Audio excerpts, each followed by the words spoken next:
Hello. Hello. There, listening in by the thousands, hundreds of thousands at least. Some of that may or may not be true. Good to see you. Good to see you. To see who's coming in. A bit of a last minute one, this mainly because I forgot it was on. But I've thrown in one. We're going to talk about VIP and basically what the VIP visits are about and how they work behind the scenes. It will be fun and a few photos. It won't be boring. Might change your idea a little bit on royalty, perhaps. I don't know. But we'll do a little bit of that. And we'll just run through the weekly events that have been going on. Nothing too contentious. I think finished battering the Met for everything they possibly can. Poor buggers. So can only just keep supporting them. But there was clearly a bit of an issue with recruiting at some point with and as well as promotion. I think it's a very good point some people make. I think we all remember the time when people were getting promoted and recruited for various reasons, and not because they were particularly very good, but because they were very good at perhaps saying the key words. I know the promotion process in the police is hilarious, absolutely hilarious.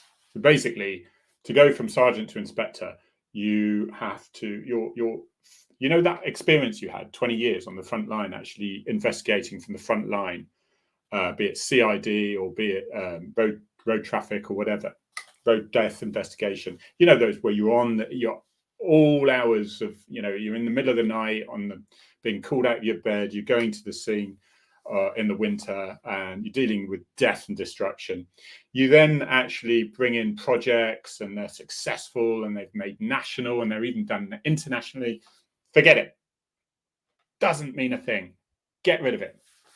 Can you answer this scenario in the next 40 minutes with 3 strangers in front of you? As if someone does better than you because they're better at saying the right things in the right order, they get promoted. Simple as that. I mean, it is as farcical as that. But I can see what I'm doing now, so that's good. Hey, so that's my whinge over promotion. It's hilarious, absolutely hilarious. Anyway. So, welcome everyone. Welcome. What have we got here? So we're going to talk about, those who just turned up, we're going to talk about a bit of a VIP side of things. I was on VIP for about 15 years.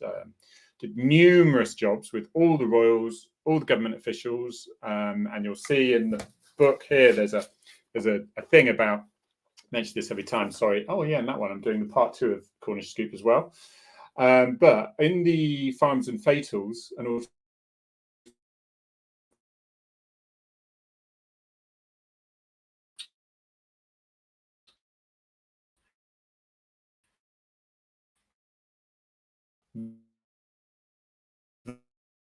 that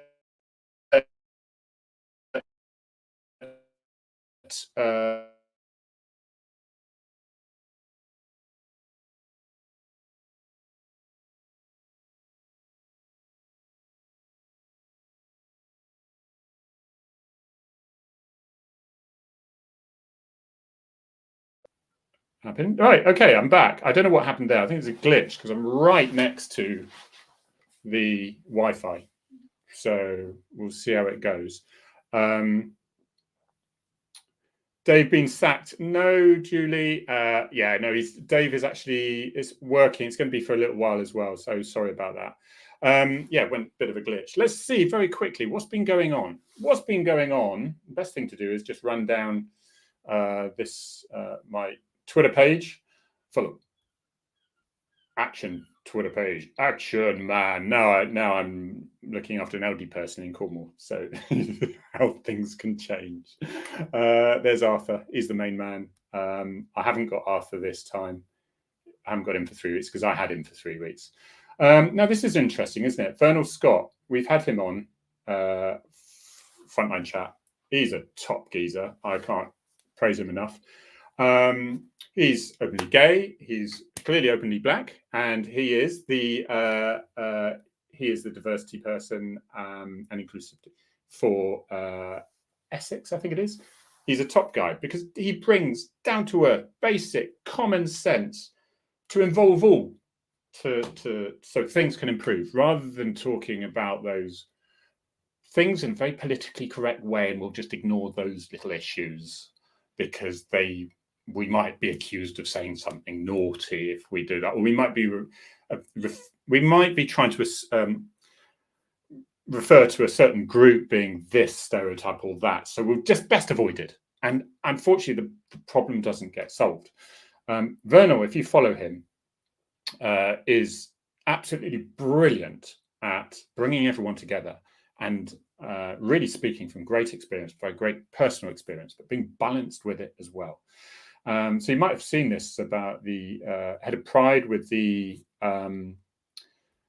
marches, Pride March, and they've said they want to ban the police from marching with them because of the investigation that have been that have been in the past, and that we failed. It was those 4 that had been murdered, wasn't it? Those 4 gay people had been murdered, and it was, by all accounts, a terrible investigation, unfortunately, and they believe that it was some sort of homophobia that was brought into it. So that didn't go well. So knee-jerk reaction, head of Pride, a little bit worried that, you've got to be very careful, because Stonewall used to be very good, very progressive, very good, and then the militants took over it, and then suddenly it was, we only like this great, we hate everyone else, and then that's where distancing comes in. We've got to be a little bit careful with Pride now.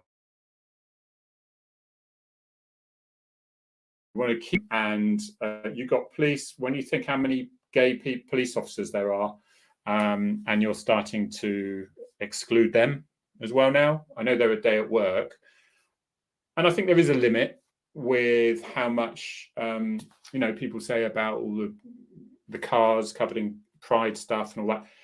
The expense of that, and most of the time, it's actually it's free because it's sponsored. And I think if it meant that it was a democratic of people, that's wrong. Of people like gay people, and if it means that, hey, we're a little bit more approachable, so than you think we are, and then come and talk to us, that's really good. Yeah, I think there's probably a limit. I mean, we've all seen those terrible things of police officers wearing stilettos and things like that. You still got to maintain your level of respect and things like that.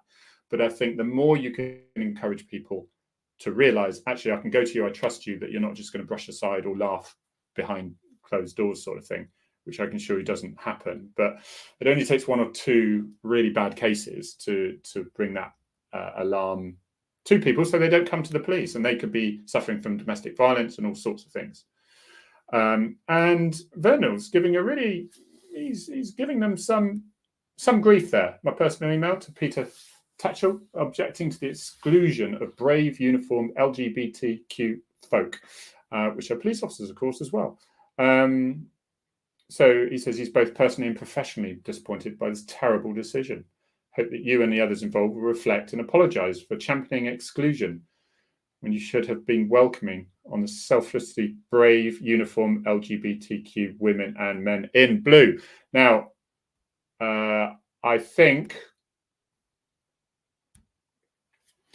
I think this is really what can happen, isn't it? It's where things can get people get a little bit militant at the front. So, right, what else can we do? Right, we're going to stop that. I'll tell you what, we're going to be prejudiced against police officers. We're going to be so prejudiced, we're going to put them all in one group and say, you're all homophobic, you're not invited. And we're doing, and tell you what, we're going to be prejudiced about, because that one investigation that you do, we're going to treat that as if that's how you investigate all your gay victims of crime. So therefore you're not invited to the bar because of that rubbish investigation you did.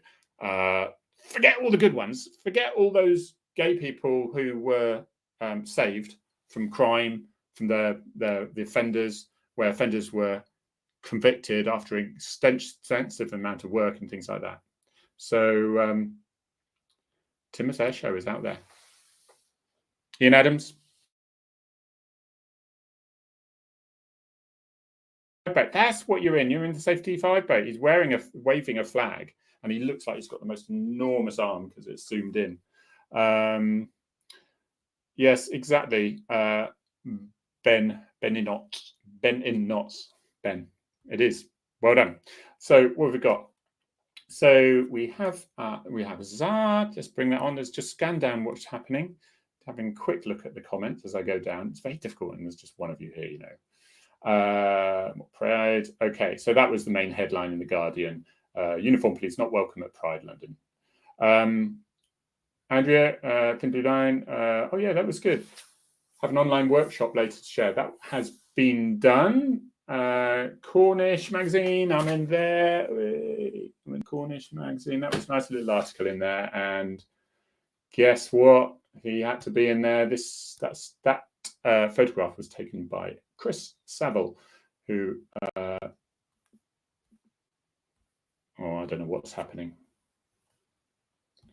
And there's a gift from Noor, who will never let us down with the colourful and imaginative gifts that she does. Noor has been an absolute rock to me over the last few months. She is a phenomenal investigator, and she is attention to detail. Yeah, thank you, Noor. She's been my absolute rock. Very close to Noor.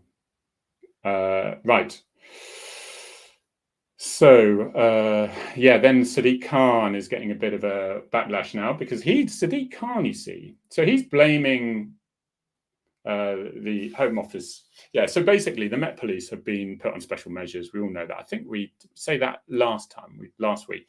And so actually it's Sadiq Khan who's the PCC, is the mayor, is the PCC of the Met. Now he dumps it off to the deputy because he's got, I suppose, enough to do. Standing in front of the cameras, looking pretty, saying the right things to the right people. But his deputy actually I don't know his name. Do you know his name? But the deputy does the PCC bit. But what do you do when you've got a Conservative Home Secretary, a Labour Mayor, a Labour PCC, if you like, and you're using the whole thing as political ball? What the hell does a commissioner do in the middle when you're actually slagging off the front line every opportunity you get? So those poor officers on the front line who are heading for the exits as fast as they can. The train strikes, they didn't get any, so they're basically having to come into work at all hours with no trains available, and it's expensive, isn't it, when you're coming in from elsewhere? So Sadiq Khan said no. We don't want police having any benefits at all. And I think, look, so let's go through that. This was an interesting one as well. This is the thing about Twitter, isn't it? This is the thing about Twitter. So The Secret Barrister, if you don't follow him, I suggest you do. He's done a good book as well, which I haven't read yet, but I know it's a good book. So what's he saying is a lie? So Dominic Raab saying, it's regrettable that the Criminal Bar Association is striking, given only 43% of their members voted for this particular most disruptive option. I encourage them to agree the proposed 15% pay rise, which would see a typical barrister earn around £7,000 more a year. Their actions will only delay justice for victims. Dominic Raab. So you think, well, that seems very reasonable, doesn't it? But the attention is in the detail. And without going into the detail, but I can promise you this man will have, this is a lie. It's a good job people don't say, like, you know, in politics when they say this is an untruth. I put it to you, this is an untruth. And they get their thumb like that. And they go like, that's it. They go like that. They don't, that's aggressive. Can't do that. Got to do that. Got to do that.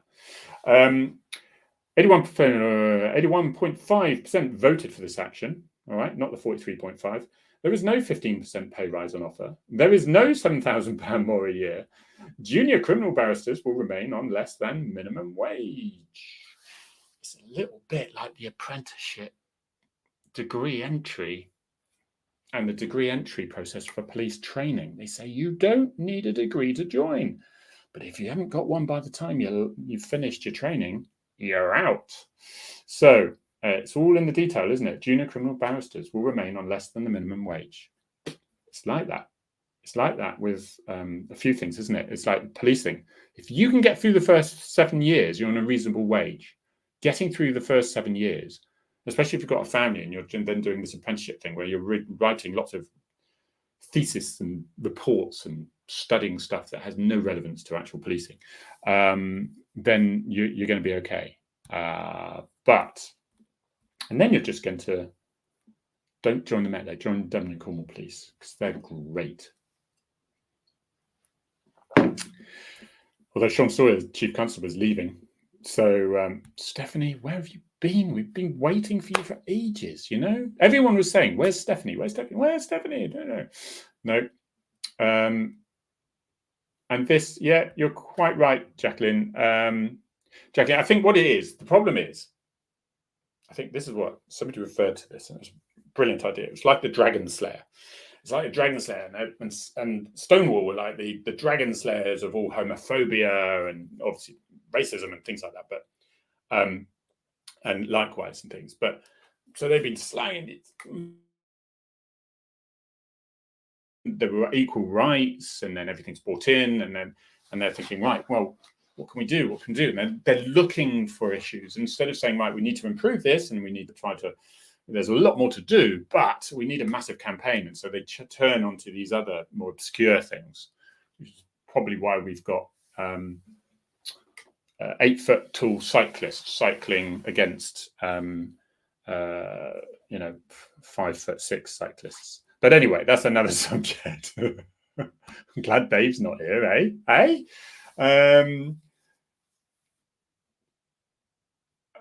just going to look at this. Would officers participate in parade in uniform not to have to seek permission to wear a uniform off duty in such a high-profile parade? Would they face PSD? Would officers participating in the parade in uniform not have to seek permission to wear a uniform? Oh, yeah. I mean, they are on duty. You would be putting yourself on duty. You can't just wear a uniform as fancy dress, so to speak, and just say you're off duty. So yeah, they would get into trouble. They'd have to. But I think what it is, they have. I'm assuming here, because you get some people dancing along and getting involved in things. I mean, I could be wrong, but there could have been special dispensation given. But the police will know about it and they'll have okayed it. You can't just willy-nilly go and join a thing, parade march like that. Yes. I did want to actually, Arthur Dog, there was a little bit on Arthur Dog here, and I just want to bring that in because I need to show you something here. Someone's asking about Arthur Dog, and I'm just going to bring it in. Right. This, oh, that disappeared. Right. Let's just get that one up. Okay, so this one, just see my photographs and things.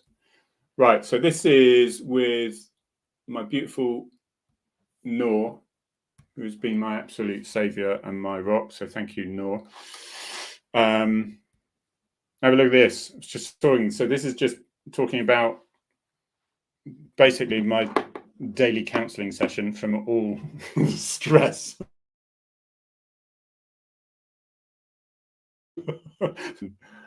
And so look, this is what happened to Arthur. So Arthur was me. I've had him for 3 weeks, and now he's gone away for 3 weeks because my son is joining the Navy, and it was nice to have the dog before then. So congratulations on joining the Navy. But you can see there's no sound on this one because of WhatsApp we're playing about. So I've got the dog. You'll see to the nice side, very relaxed, and he's actually like one of those goats.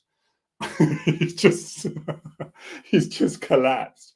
I've got to show that again because he literally just. Watch him like that. We're having chat, and then look at Noor's face like that as well when he does it. He's like one of those goats who just fall over. Have you seen him? I've got him on his spot on his head. He's just so relaxed. So I had to show you that. That was the wonderful thing like that. And there were. Let me just get back to.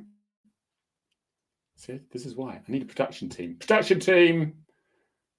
I need to make one up at least so I can look slightly more professional, and then I can just blame them when it all goes wrong. And this was this was a tweet on Poland. It's another for an Arthur fix that people tend to like. Here we go. I'm going to miss him. Honestly, it's like a bereavement. It's like a bereavement when he's not here. But yes, separation? It's like you can have the kids, but I just want the dog. Yeah, the kids are 23, so they're they're doing brilliantly on their own. Thank you very much. But there's the dog, and he's just all paws and fluffiness. And then this is, I've always said, it's like having an excuse to have a teddy bear, being a grown man and have a teddy bear, and get away with it. It's brilliant, isn't it? Did I mention the C word? Cyclists. Did I? Cyclists? I don't think so. Andy Bell. Love to see you. Love to see you. Thank you. Thomas, thank you. Mick always says, Harry, is it on today? Is it on today? Yeah. Oh, Rington's tea. I told you about that. North sent it down for me. Thank you very much. My mother and me love it. We love it very much. Right, going to VIP very quickly. Oh, I think the search rescue helicopter is going over. The Coast Guard helicopter, that is. I'm going to show you a video first of all. So this is a video that I took when I was on G7. And it is, I'll tell you, first of all, G7. I've got to show you this photograph first of all. The G7 in Cornwall. Do you remember Carbis Bay? Wasn't so long ago.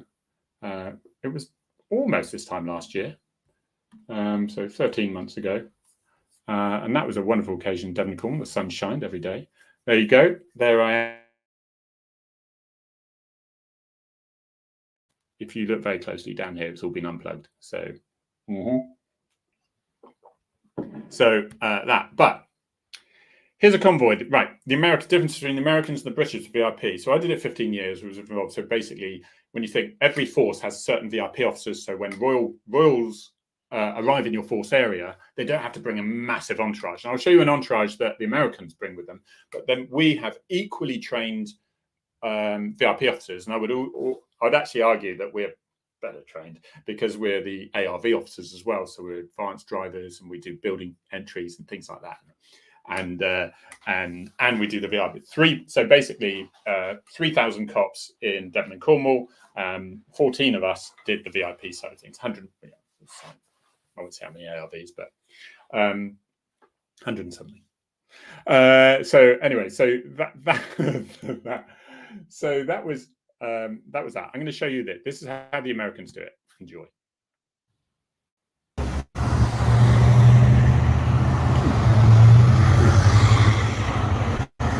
4, 5, 6, 7, 8, 9, 10, with 11,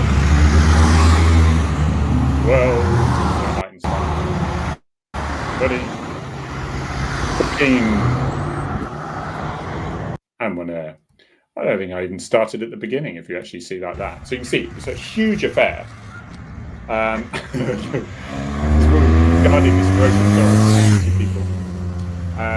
So yeah, you can see it's an event.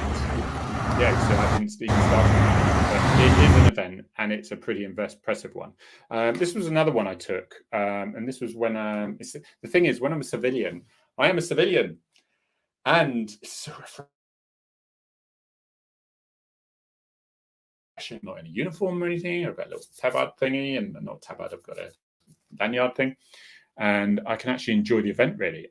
So this is when I was told off by a Secret Service guy, and he just walked up to me and went, so I just went, who, me? And then I moved along a bit, and I got an even better view. Again, this was when I was pretty much off duty. My work here was done, but this was this.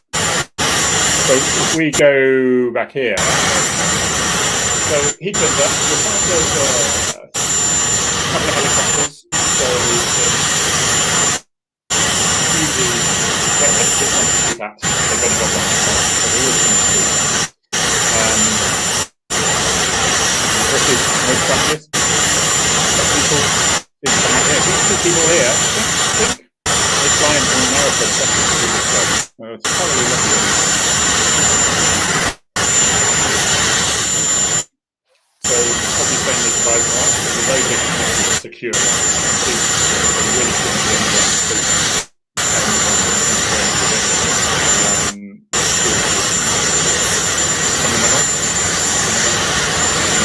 Go through. There he is. There he is.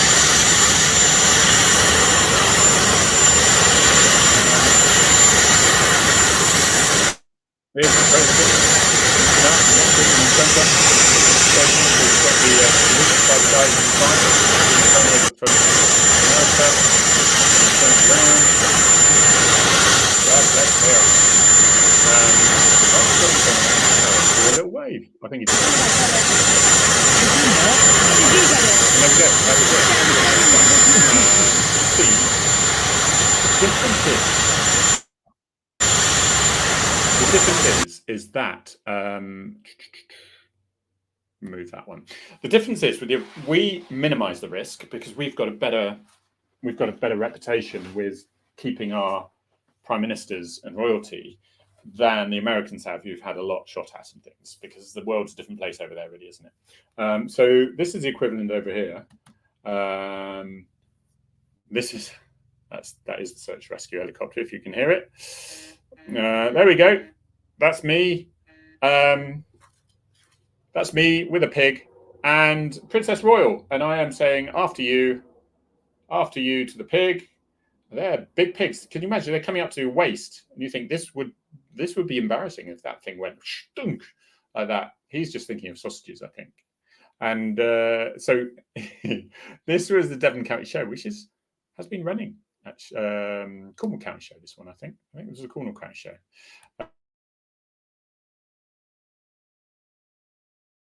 The Lord Lieutenancy is involved. The Lord Lieutenancy, there's one in each county. So you have Devon Lord Lieutenant, Cornwall Lord Lieutenant, Essex, whatever. And they are the ones who've been picked out for their good work in society generally. They tend to have a bit of cash because they might need it, but they're very much charity driven. And it sort of taught me, you can have really posh people and you think, well, you're all right. But actually, because they've got their money, they can afford to use their expertise and their influence to get things done. And so with the 15 years that I did with following royals around, is I realized it's a lot of hard work. And if somebody said you could be a royal tomorrow, I would say, and it is because you are never let alone. You are always on view.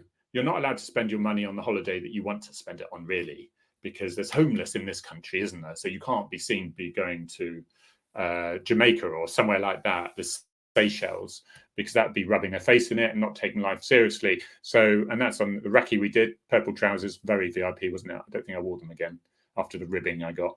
Range Rovers, they get delivered by Range Rover, so your local forces do not pay for that. The taxpayer does not pay for that. Range Rover like to have their Range Rovers seen with royal people in it and government officials. So the money's kept down to a minimum. Each force used to have posh cars and tend to have one posh car now and then, because you need backups and things like this. So the Lord Lieutenancy says, right, what do we want? You say you are in charge of a school or a charity or a small business that's encouraging local, local staff and things to, employees, and you're exporting and whatever. And you would like a royal visit. You literally go to fill in a form for the Lord Lieutenancy office, which is on the internet, and say, we've got a 10-year anniversary. Any chance we can have a royal come and shake our hands, get a few photographs? Perfect for advertising. It's the best for advertising. We slag our royals off here in this country. As you know, the foreign people love them. Other countries love our royals. They're jealous of our royals. So then they will have this meeting. And then the second one is, so I'd be the operational files commander. So I'd be the one in charge who would go with the planning person and the police, and we'd all go around, sit around the table with everyone involved, including the guy on security and the people, whatever. And we'll thrash a sort of plan out for the day. And there'll be, on that first recce, but on the second recce, there'll be a representative, the actual personal protection officer of the VIP themselves, because they know exactly, well, they can't go this way because they're going to have trouble getting over that step. So can we go this way instead? And they also give best, they say, and the charity might say, well, we have come here and then take a photograph here and unveil the plaque. I said, well, why don't you just bring a plaque that you can then put in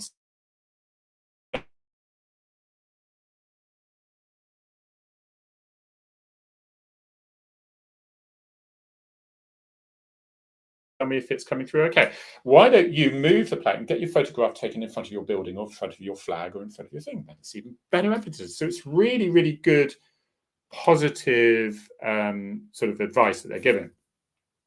He was one of my last jobs, and I got a thank you note from him to the equerry, who then passed it on to me. So that, and then it sort of builds, and then it would be my role then to, with the planning officer in the local force, to work together. They do a lot of the admin stuff, do the op order, and then we'd say, yeah, we've got it all sussed. We know what's going to happen on this event, but we also know what's happening on the 3 or 4 other events during the day.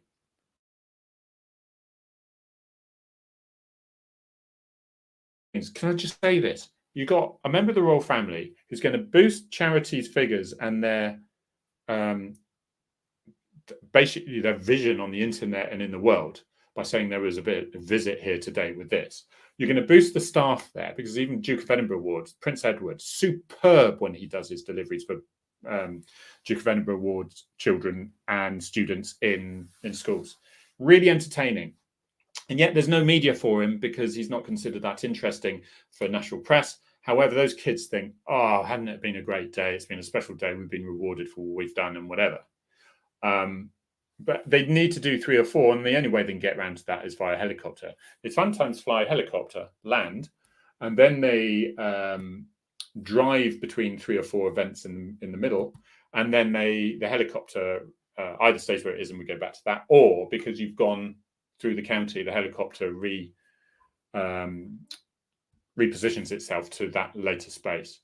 So there's the Royal Helicopter, and basically goes in priority. So the Queen has first option, and then all down as far as the royal hierarchy, seniority as to, and if no one wants it, and then somebody at the bottom needs it for something, they have to give good reason for it. And that's another reason why there's sort of 5 visits. You won't get 1 visit to a short event somewhere. There has to be economical as possible. So that is it. There's an awful lot of work, and I always remember thinking, I hope, it's my responsibility while they're there, because the personal protection officer is relying on you, and you get a really good rapport with these people. I became quite good friends with a lot of them. You work through several stressful days with them, through some issues. Something goes wrong occasionally, which is fine. It makes it more interesting. But also those VIP officers are relying and briefing, passing on and working with, like, the tactical aid, FSG, Force Support Group, uniformed officers who, if they're expecting a crowd, to deal with any fixators and that side of things, and to really, so that everyone can facilitate the visit, to make it go as smoothly as possible with security as a priority. That is it. So, it's. I remember one with Prince Charles to Dartmoor, and the farmer said he described some people, 2 Asian guys, rucksacks on a bridge, of fighting age.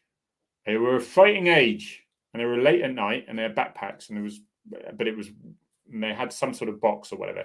Anyway, a search was done, and a Tupperware box was found underneath it, and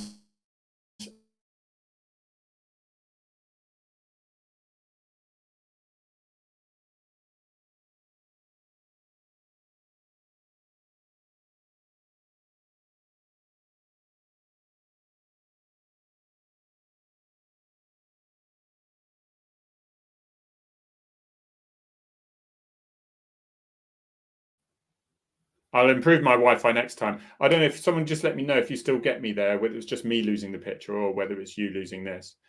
So you're thinking on the hoof, and then you get other experts come in and they check it out. And it turned out to be one of those boxes that were where people stamp stuff and show that they've been there.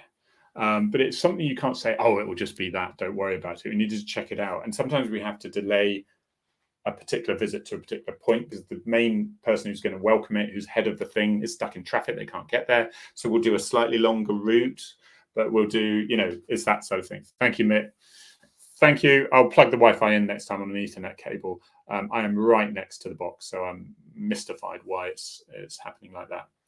Ben, I hope I got it there in the end. So, yeah, there are, and you'll be surprised. We're looking for people of mental health, fixators, people who think that the royal family is Satan themselves, and they've got to, they are quite. There'll be a special branch will put out the thing with the latest risks, and they'll be looked at. You do have certain people for the big events that they do just put around, dotted around, and you'll see them, rifle officers on buildings and things like that. And they're just as well for keeping a good eye on. They've got really good optical lenses, so that as well as just being there to shoot terrorists, but actually they can get a really good view of the crowd and go, not happy with this guy. He's looking a little bit furtive. He's got, he's moving he's not exactly moving as if he's with a family, or whether he's just interested and whatever. But then police officers can just subtly.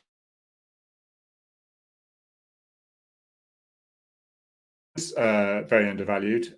He's a lovely, lovely man. He's always as polite as anything. His wife, his kids were absolutely fine as well. All of them. Prince Charles is the one with the aura. Take from me, he'll be a phenomenal king. You don't hear this very much. He works his backside off. He's ahead of the game with a lot of things, with the environment and things like that, as we know. Can you imagine being in camera? God, if every public moment was filmed with me, everyone would hate me. Countess of Wessex, outstanding too, absolutely. In fact, the one that we shall not mention was always the one that was a little bit difficult, but he calmed down in the end. But yeah. Yeah. So I should think that was quite interesting, Alison. You passed policing in Sandringham. It was a lot of fun. It was a lot of driving very beautiful cars. I would go to London in the train or in a hire car. I'd have a gun with me. I'd have my rounds of ammunition. I would go to this police station where we were then briefed. I was then given a credit card that was very strictly monitored. A credit card, keys to a very posh vehicle, because we were in the backup vehicles. Principal vehicles would be a very posh vehicle. I think there were 94 Range Rovers, Jaguars available at no expense to the taxman or woman. And they were gated off Hyde Park, absolutely fenced it all off for this massive visit, which is an international visit. And you don't know where you're going. You're there. Where your principal wants to go when he wants to get up. You leave after he's gone to bed. You get up before he's got out of bed. So it can be quite tiring. And you get your weapons somewhere, and then the armory again. Get to your hotel room. Get up in the meantime when you need to. It's good fun because it's you don't know what's happening. We had a VIP from far out land, from the Commonwealth, I shall not mention, but I remember being in the car with a brand new VIP officer for the first job, and I was doing the driving and he was doing the work in the office, so to speak. And so the principal protection officer is another fine man on Twitter, and Matt Skipper, and he was the principal protection officer for this individual. So you've got the principal car, you've got the backup car, and we are going back to the VIP airport, So we're going, okay, we're going to be there in 1 hour time. So we radioed ahead, phoned ahead actually, and said, oh, just let you know we're waiting. They said, well, we can't have you for 2 hours. And we're like, what? And we'd just come from Windsor. Well, we can't. Well, you're going to have to do something for an hour. So those are the sort of things.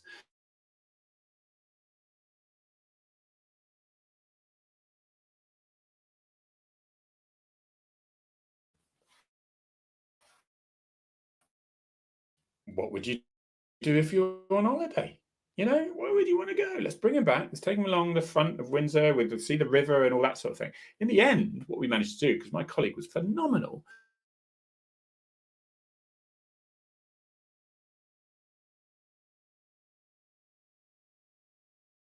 Sorry, I promise you I will do an Ethernet cable ahead in next time.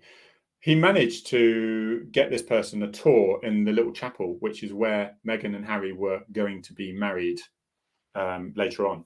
And he managed to get the VIP to sit into Winston Churchill's seat, and then he got given, and he had a prayer for him because quite a religious man he was. And so the blessings were given to him and his country. He was dancing, and his personal protection officers, who was with from his country as well, they were like, I cannot say how amazed he is.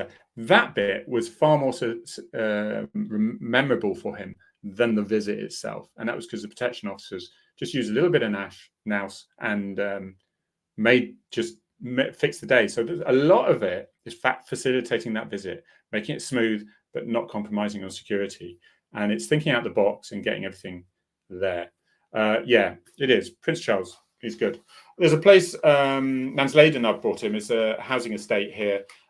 They say that if you're going to, if you join as an apprentice for anything, bricky, builder, chippy, or whatever, by the time the estate is finished, you are going to be able to retire. That's how long it is. There's many, many houses there. But if you look up Nansleden estate, Nansleden near Newquay, it's a beautiful place, absolutely beautiful. Instead of just seeing red brick wimpy houses all the way down. I know there's one in Dorset, and some people complain about certain things and whatever, but I just love the fact that each house is different. Each house isn't done on the bare budget to get the maximum profit. And I remember there was some stonework down the side of the house, and he said, "Oh, that's not the stonework we agreed, was it?" And he goes, "Well, yeah, it's local stones." He went, "Done it right. Change it. We need to change it."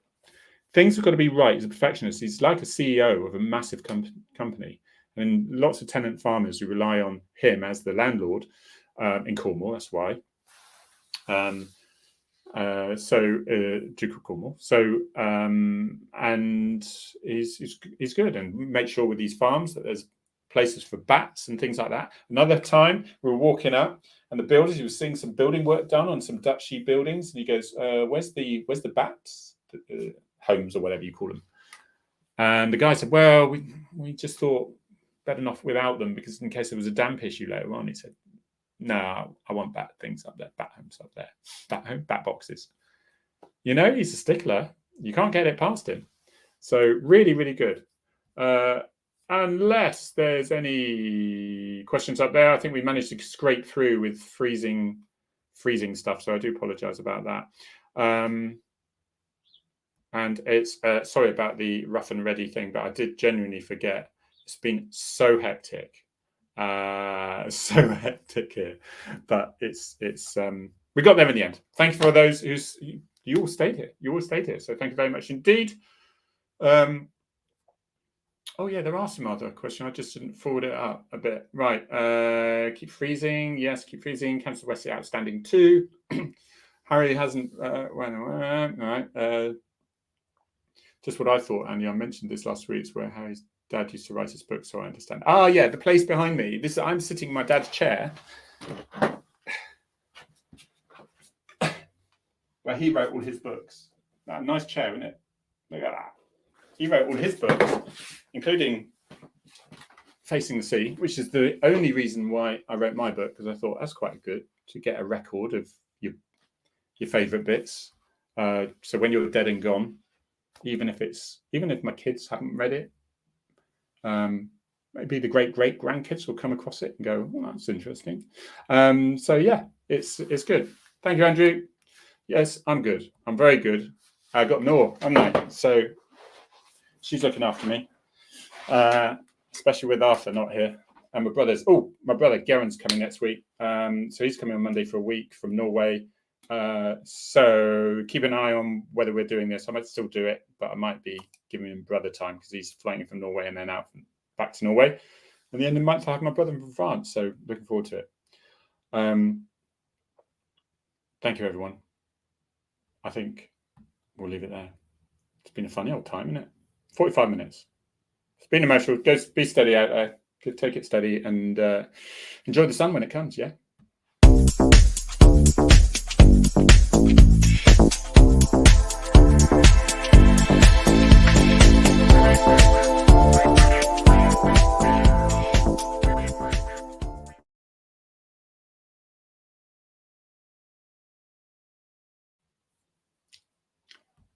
See you later.